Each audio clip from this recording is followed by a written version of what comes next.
Au nom du Père et du Fils et du Saint-Esprit, ainsi soit-il. Notre Père qui êtes aux cieux, que votre nom soit sanctifié, que votre règne arrive, que votre volonté soit faite sur la terre comme au ciel. Donne-nous notre pain de chaque jour. Pardonnez-nous nos offenses, comme nous pardonnons à ceux qui nous ont offensés. Et ne nous laissez pas succomber à la tentation, mais délivrez-nous du mal, ainsi soit-il.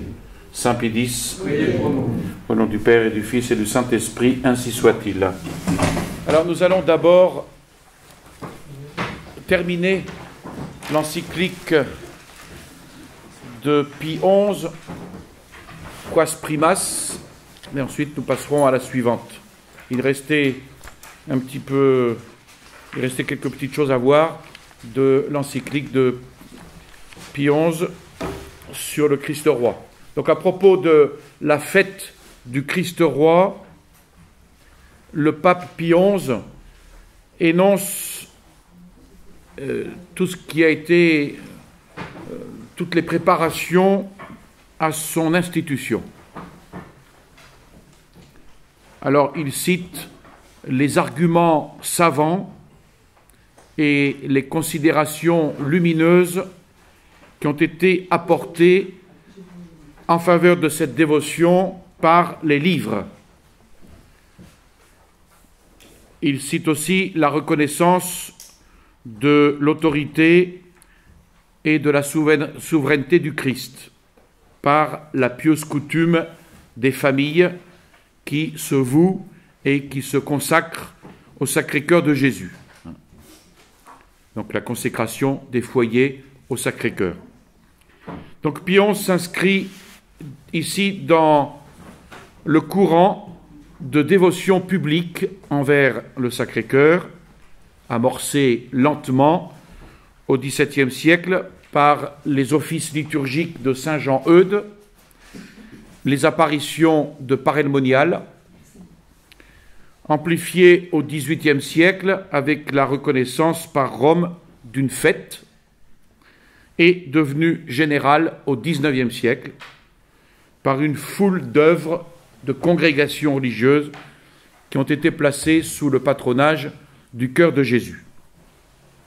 Léon XIII devait d'ailleurs fixer au 11 mai 1900 une consécration universelle, celle que nous lisons chaque année à la fête du Christ roi, la consécration du genre humain au cœur sacré de Jésus. Alors, non seulement des familles, mais aussi des États, des royaumes, ont observé cette pratique. Ensuite, il y a eu les congrès eucharistiques qui se sont multipliés et qui ont servi la cause de la proclamation solennelle de la royauté du Christ sur la société humaine, avec conférences, sermons, expositions publiques, adoration du Saint-Sacrement, des processions grandioses, etc., lors de ces congrès. Et tout cela dans le but d'offrir à la vénération et aux hommages des populations d'un diocèse, d'une province, d'une nation ou même du monde entier. Donc offrir la vénération et les hommages au Christ roi qui se cache sous les espèces, sous les voiles eucharistiques, célébrant ainsi le Christ comme le roi que les hommes ont reçu de Dieu. Ce Jésus, dit Pie XI, que les impies ont refusé de recevoir quand il vint en son royaume, on peut dire en toute vérité que le peuple chrétien, mu par une inspiration divine, va l'arracher au silence et, pour ainsi dire, à l'obscurité des temples pour le conduire tel un triomphateur par les rues des grandes villes et le rétablir dans tous les droits de sa royauté. Alors, pour l'exécution de ce projet, l'année sainte offre une occasion favorable entre toutes. L'année sainte, donc, qui a lieu tous les 25 ans. Elle a rappelé à l'esprit et au cœur des fidèles, cette année sainte, 1925, ces biens célestes qui dépassent évidemment tout sentiment naturel. On sait que dans son infinie bonté, Dieu a enrichi les uns à nouveau du don de sa grâce. Il a affermi les autres dans la bonne voie en leur accordant une ardeur nouvelle pour rechercher des dons plus parfaits. Et à cette hauteur de la lettre arrive donc la décision suivante. En vertu de notre autorité apostolique, nous instituons la fête du Christ roi. Nous ordonnons qu'elle soit célébrée dans le monde entier, chaque année, le dernier dimanche d'octobre. Et nous prescrivons également que chaque année, en ce même jour, on renouvelle la consécration du genre humain au Sacré-Cœur de Jésus qu'avait faite Léon XIII. Saint Pie X, d'ailleurs, avait déjà, avant Pie XI, avait déjà ordonné le renouvellement annuel de cette consécration. Alors, le pape Pie XI, ne voulant pas expliquer plus longuement pourquoi il a institué une fête du Christ roi, puisque tout le reste, tout ce qu'on a vu jusqu'à maintenant dans l'encyclique est largement suffisant pour l'expliquer, pourquoi il a institué une fête du Christ roi distincte des autres solennités qui font ressortir et glorifient dans une certaine mesure sa dignité royale, comme par exemple les rameaux, dit qu'il suffit pourtant d'observer que si toutes les fêtes de notre Seigneur ont le Christ comme objet matériel, cependant leur objet formel n'est d'aucune façon, soit en fait, soit dans les termes, la royauté du Christ.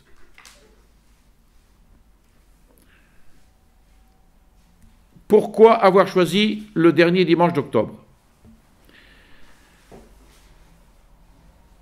Il clôt à peu près le cycle de l'année liturgique. De la sorte, les mystères de la vie de notre Seigneur, qui ont été commémorés au cours de l'année, eh bien, trouveront dans la solennité du Christ roi leur achèvement, leur couronnement. Et avant de célébrer la gloire de tous les saints, donc le jour de la Toussaint, 1er novembre, la liturgie va proclamer et va exalter la gloire de celui qui triomphe entre tous les saints et tous les élus. C'est la raison pour laquelle il a choisi ce dernier dimanche d'octobre. La royauté du Christ se place donc dans le temps, après la Pentecôte, qui reproduit la vie de l'Église. Elle n'est pas qu'au dernier dimanche, jour du retour glorieux du Christ, car c'est dès maintenant que règne Jésus-Christ et que le Notre Père fait prier que votre règne arrive. Donc la liturgie, remarquerez que la liturgie rénovée, la liturgie protestante de 1969, c'est-à-dire la nouvelle messe, marque sur ce point un retrait significatif et désolant. Pourquoi? Parce que la nouvelle liturgie place justement la fête du Christ roi le dernier dimanche de l'année liturgique, lorsqu'il viendra juger les vivants et les morts.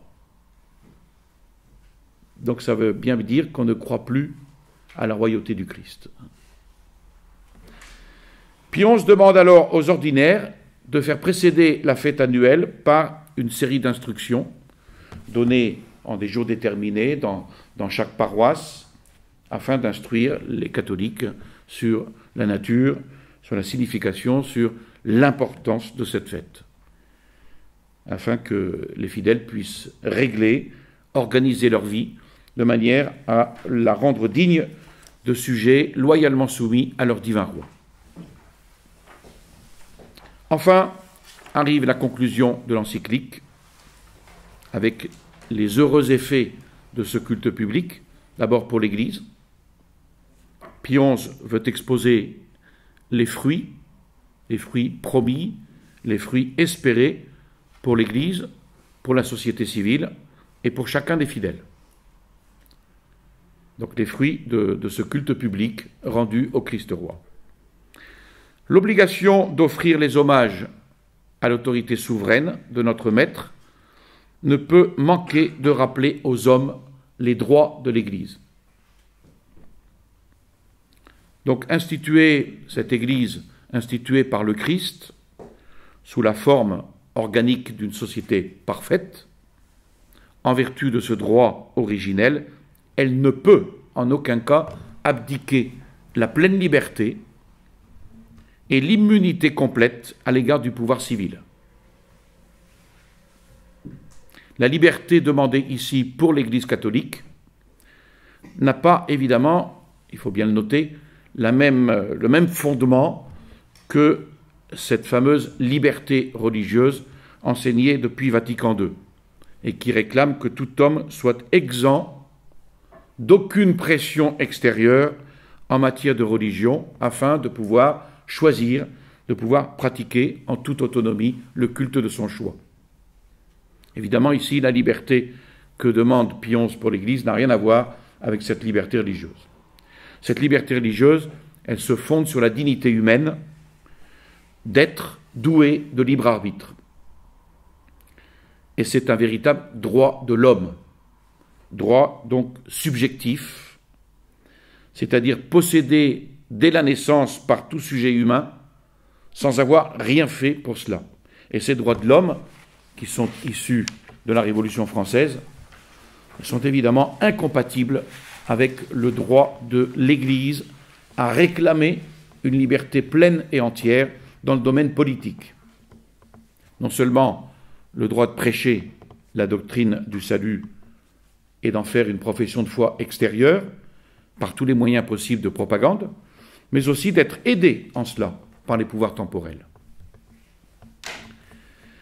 Le corollaire étant que ces derniers, ces pouvoirs temporels, interdisent ou réduisent aujourd'hui, autant qu'une saine prudence politique le fera voir, les manifestations publiques des autres religions. Ce droit, c'est celui de l'Église, et non pas des consciences des particuliers catholiques. Et ce droit, il se fonde d'abord sur sa nature de seule société religieuse créée par Jésus-Christ en son sang versé sur la croix, puis sur la mission divine de prêcher la vérité, de distribuer les sacrements pour le salut des âmes. Alors qu'au contraire, la liberté religieuse a été condamnée, la liberté religieuse de Vatican II avait déjà été condamnée en 1864 par le syllabus de Pie IX. C'était la 79e proposition du syllabus. Donc elle ne peut dépendre d'une volonté étrangère dans l'accomplissement de la mission divine, d'enseigner, de gouverner, de conduire au bonheur éternel tous les membres du royaume du Christ. Bien plus, d'ailleurs, l'État doit procurer une liberté semblable aux ordres, aux congrégations religieuses. Ces ordres et ces congrégations religieuses sont les auxiliaires les plus fermes des pasteurs de l'Église, ceux qui travaillent le plus efficacement à étendre, à affermir le royaume du Christ.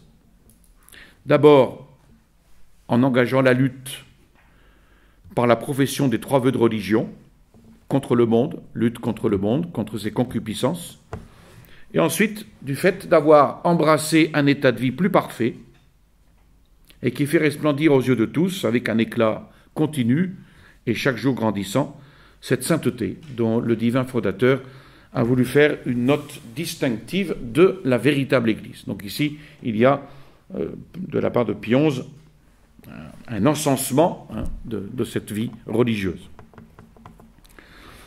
Donc les fruits pour l'Église et puis les fruits pour l'État.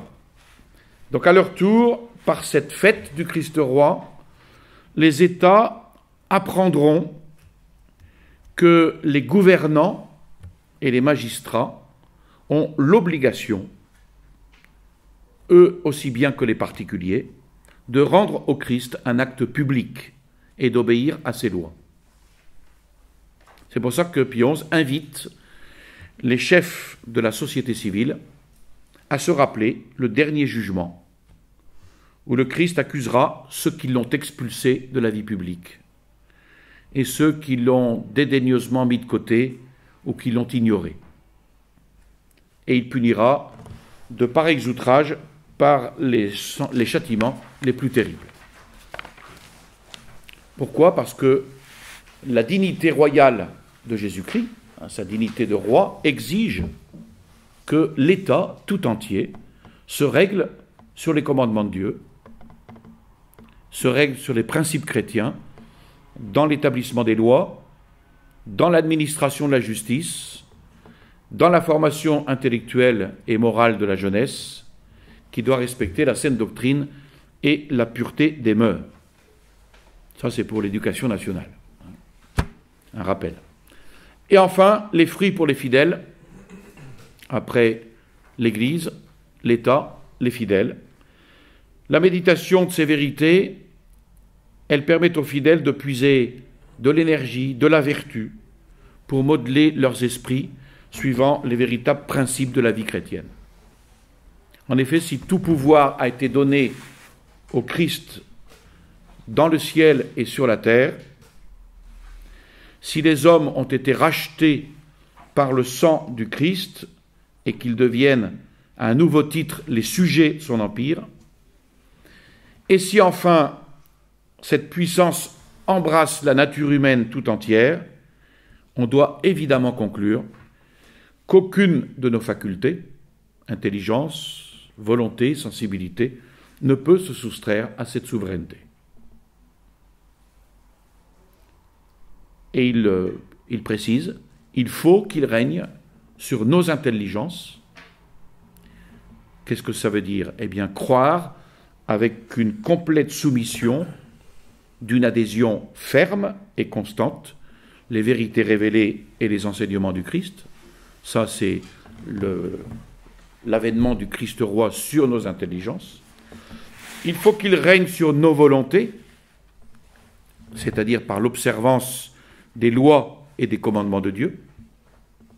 Il faut qu'il règne sur nos cœurs, c'est-à-dire par le sacrifice de nos affections naturelles, au cas échéant, et aimer Dieu par-dessus toute chose et nous attacher à lui seul. Et enfin, qu'il règne sur nos corps et sur nos membres, en ce sens que notre corps et nos membres doivent servir d'instruments, d'armes de justice offertes à Dieu, comme dit saint Paul aux Romains. Pourquoi faire? Pour entretenir en nous, pour entretenir la sainteté intérieure des âmes. Et Piron conclut, en priant Dieu que les hommes qui vivent hors de l'Église recherchent et acceptent pour leur salut le joug suave du Christ. Et il prie Dieu que ceux qui habitent sa maison, c'est-à-dire les fidèles, portent ce joug non pas à contre-cœur, mais avec beaucoup d'ardeur, beaucoup d'amour et beaucoup de sainteté. C'est la condition sine qua non pour récolter les heureux fruits d'une vie conforme aux exigences du royaume de Dieu. Voilà.